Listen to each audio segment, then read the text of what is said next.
नमस्कार विद्यार्थी मित्रांनो, जय सद्गुरू मित्रांनो. खूप काही दिवसानंतर आपला रिझल्ट लागला आहे जिल्हा न्यायालय भरतीचा.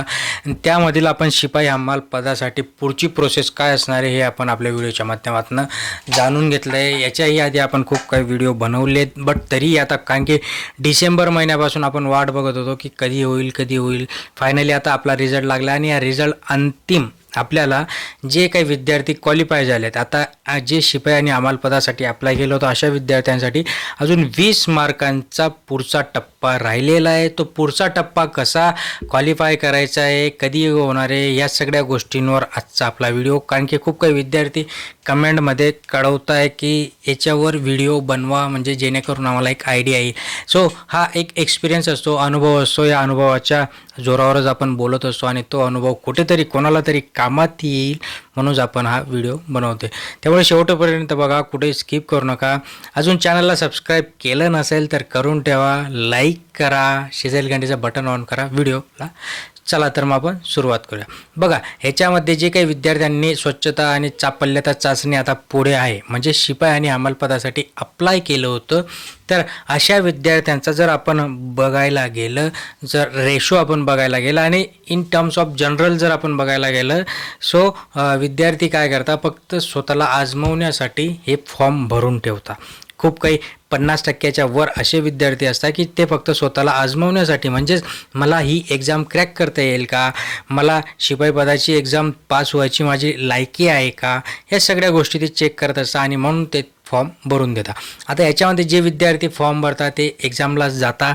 एक्झाम पास झाल्यानंतर 50% असे विद्यार्थी आहेत की ते या पोस्टसाठी जी काही पुढची आपली परीक्षा आहे, स्वच्छता चापल्यता चाचणी, शिपाई आणि हमाल, हे जे टॅगलाईन आहे, हे जे टायटल आहे, हे जे पोझिशन आहे, हे त्यांना ऑलरेडी नकोच असतं. फक्त त्यांना आपली एक्झाम क्रॅक करण्यासाठी ते भरतात. सांगायचा मुद्दा एवढाच आहे की जे विद्यार्थी खरंच गरजू विद्यार्थी आहे, गरजवंत विद्यार्थी आहे, इथे न डगमगता आपल्या पुढच्या प्रोसेसला जायचं आहे. आता याच्यामध्ये जे काही एकाच 7 विद्यार्थी त्यांनी घेतलेत, बघा, एकाच 7 विद्यार्थी स्वच्छता आणि चापल्यता चाचणीसाठी त्यांनी क्वालिफाय केले. त्यानंतर जे विद्यार्थी ते क्वालिफाय होतील त्यांचं एकाच 3 म्हणजे इंटरव्ह्यूसाठी, मुलाखतसाठी एकाच 3 विद्यार्थी ते बोलवतील. आता या एकाच 3मध्ये आपल्याला क्वालिफाय होण्यासाठी आपल्याला एकाच 7 म्हणजे या 7 विद्यार्थ्यांबरोबर आपली तिथे कॉम्पिटिशन आहे. मग ह्या कॉम्पिटिशनला जाताना आपल्याला आपली डिग्री, आपला इगो, आपला मोठेपणा, आपली पोस्ट, आपण समाजात काय वावरतोय, हे सगळ्या गोष्टी आपल्याला घरी गुंडाळून न्यायच्या आहे.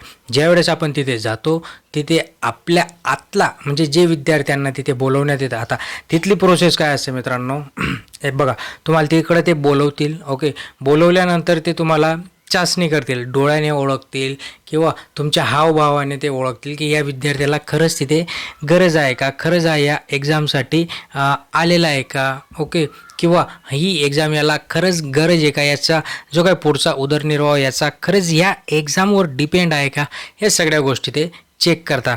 बघा, काय होतं ना, एखाद्या तिथल्या ऑफिसरने सांगितलं, ओके, शिपाईची भरती. आता शिपाईच्या भरतीसाठी जर त्यांनी सांगितलं की ओके, हा एक रूम तुम्हाला दिला आहे, याच्यामुळे सगळं अस्ताव्यस्त पडलेलं आहे आणि हा तुम्हाला क्लीन करून द्यायचा आहे.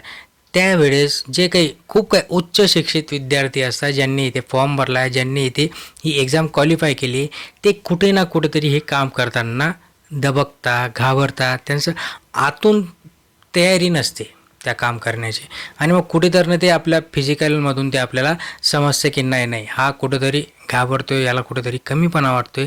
मग असे विद्यार्थी तिथे रिजेक्ट होता मित्रांनो, तिथे त्यांना मार्क्स मिळत नाही आणि मग जी काही पुढची आपली इंटरव्ह्यूमध्ये ते क्वालिफाय होत नाही. मग असे आपल्यासोबत घडायला नको, अशी गोष्ट आपल्यासोबत किंवा आपल्या व्यवहारातनं तिथे दिसायला नको त्या लोकांना. म्हणूनच मी सांगतोय की जे काही विद्यार्थ्यांच्या मनामध्ये डाऊट असतील किंवा आपल्या आत एक इगो असेल, खूप काही विद्यार्थ्यांना असंही असतं की घरची परिस्थिती नाही आहे, बट अभ्यासाच्या जोरावरती ही एक्झाम पास होता. ॲक्च्युली त्यांना ही एक्झाम द्यायची नाही आहे, दुसरी एक्झाम द्यायची. मग ते तिथे जाऊन कुठे ना कुठेतरी त्यांच्या नॅचरल ॲक्टिव्हिटीमधून ते काढून शकतं. मित्रांनो, एवढी म्हणजे चांगली पोस्ट आहे, कुठलीही पोस्ट कमी नसते, कुठलंही काम कमी नाही आहे, कुठलंही पोस्ट किंवा हुद्दा हा कमी नसतो. फक्त महत्त्वाचं काय आहे की आपण ते किती डेडिकेशनने, किती पॅशनेटपणे आपण ते करतो आहे.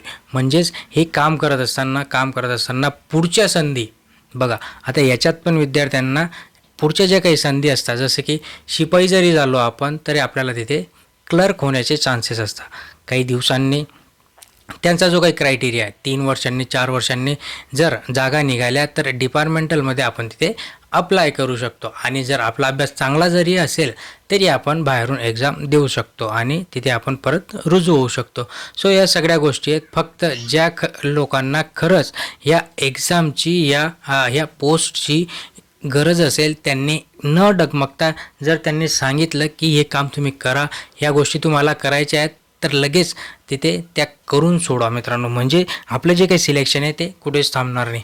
बघा, आता याच्यामध्ये ते आपल्याला विचारतील की ठीक आहे, तुम्ही या पोस्टसाठी अप्लाय केलं आहे, तर या पोस्टसाठी असणारी कामं कुठली? तर जनरली इन टर्म्स ऑफ ज्यावेळेस आपण कुठल्याही ऑफिसला जातो आपण बघतो शिपाईची कामं काय असतात.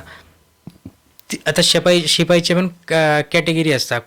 कोणी साहेबाच्या गेटजवळ राहतो, कोणी साहेबाच्या जो काही मोठा CEO वगैरे असेल त्यांच्या म्हणजे एक CEO टाईप लेवल जे क्लास 1 अधिकारी असतात त्यांचे, म्हणजे कोर्टातलेच त्यांच्या घरात ते शिपाई असतात. कोणी जजच्या पर्सनल शिपाई असतो, कोणी कोर्टमध्ये शिपाई असतात, जे ते हाजीर हो म्हणतात ना ते तसे शिपाई असतात. सो एक वेगवेगळे शिपाईचे प्रकार त्यांचे असतात.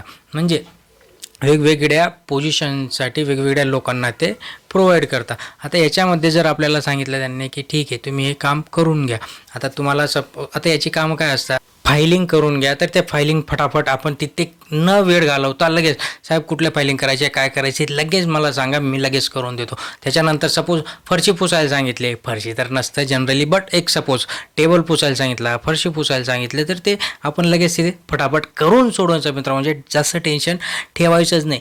त्याच्याही नंतर जर आपल्याला त्यांनी सांगितलं की चला झाडे लावून घ्या, पावसाळ्याचे दिवस आहेत तर झाडे लावा, तर तेही काम करायचं. म्हणजे एकदम सोपे कामं अशी असतात मित्रांनो की मेंटली आपल्याला कुठलाही हेडॅक नसतो, कुठलंही टेन्शन नसतं. तिथलं काम फक्त आपण तिथेच सोडून येतो. त्याच्यानंतर जो काही वेळ आहे तो वेळ संपूर्ण आपला.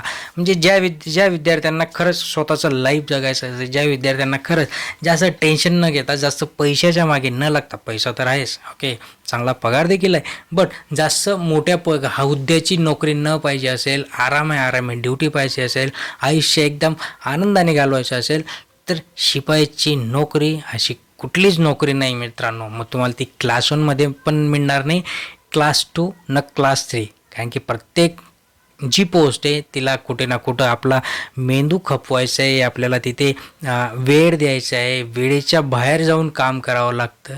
इथे तसलं नाही. इथे आपल्याला फक्त आणि फक्त आपले तास भरून निघून जायचे. अक्षरशः माझे जवळचे जे काही विद्यार्थी आहेत, म्हणजे जवळचे जे काही मित्र आहेत माझे, तेही कोणी BMCमध्ये, कोणी पंचायत समितीमध्ये, कोणी जिल्हा न्यायालयात आहे शिपाईसाठी. तर ते एवढी भारी, म्हणजे मज्जानी लाईफ ज्याला म्हणतो ना आपण की ओके मजा आहे, तुझी मजा आहे, चांगलं आयुष्य चालू आहे. सो ती ही पोस्ट, हे जर तुम्ही क्वालिफाय केलं तर तुम्हाला फायनल मुलाखतसाठी बोलवण्यात येईल आणि फायनल मुलाखत झाली की तुमचं लाईफ खरंच सेट आहे मित्रांनो, खरंच सेट आहे. एकदम भारी नोकरी असणार आहे आणि तुमचा उदरनिर्वाह, नुसता उदरनिर्वाह आणि प्रगती देखील होईल मित्रांनो. आणि चॅनलवर आता नवीन असाल तर नक्कीच लाईक करून ठेवा, शेअर करा, सबस्क्राईब करा, व्हिडिओला लाईक करा, म्हणजे जास्तीत जास्त अजून अपडेट तुमच्यापर्यंत आपण पोहोचवणार आहे. धन्यवाद.